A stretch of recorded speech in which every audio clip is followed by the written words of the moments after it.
Hallo zusammen. Heute erzähle ich euch aus dem Leben der Lotsen. Sie war eine Kriegerin und hat in den USA von den 1840er Jahren bis 1886 gelebt. Den Text haben Elena Favilli und Francesca Cavallo geschrieben. Die Illustration ist von der Malin Rosenquist. Es war einmal ein junges Mädchen, das Kriegerin werden wollte. Sie hat Lotsen geheissen und hat zu einem Apachenvolk gehört. Die Apachen sind amerikanische Ureinwohner, die ursprünglich in dem Gebiet gelebt haben, wo heute die US-Bundesstaaten Arizona, New Mexico und Texas sind. Wo die Lotsen noch ein Kind war, hat die Armee der Vereinigten Staaten die Apachen angegriffen, um ihr Land zu besetzen. Die Lotsen hat viele von ihren Freunden und Verwandten in diesen Kämpfen gesehen sterben und hat sich geschworen, dass sie ihr Leben an der Verteidigung von ihrem Stamm wird widmen.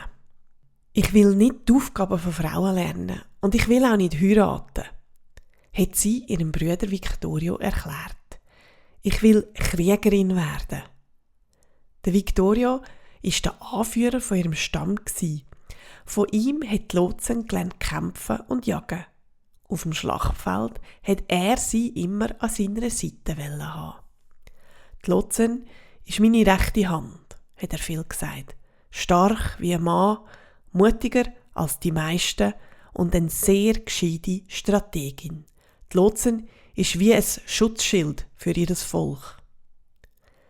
An den Lotsen, ihre Mut und ihre Stärke sind legendär geworden. Viele Menschen haben geglaubt, dass sie übernatürliche Kräfte haben, die ihnen geholfen haben, den nächsten Schritt vom Feind vorwärts zu sehen. Sie ist Heilerin geworden und die geistige Führerin von ihrem Stamm. Nach dem Tod von ihrem Bruder hat sich die Lotsen mit dem berühmten Apachenhäuptling Geronimo zusammengetan. Sie haben zu den letzten freien Apachen gehört, bis sie schliesslich auch in Gefangenschaft gekommen sind und vertrieben worden sind. Doch die Erinnerung an sie ist immer noch lebendig in den Herzen der Menschen, die für Freiheit kämpfen. In dieser Welt hat es unsichtbare Macht. Das war die Geschichte der Lotsen. Ich hoffe, sie hat euch gefallen. Bis gleich wieder. Tschüss.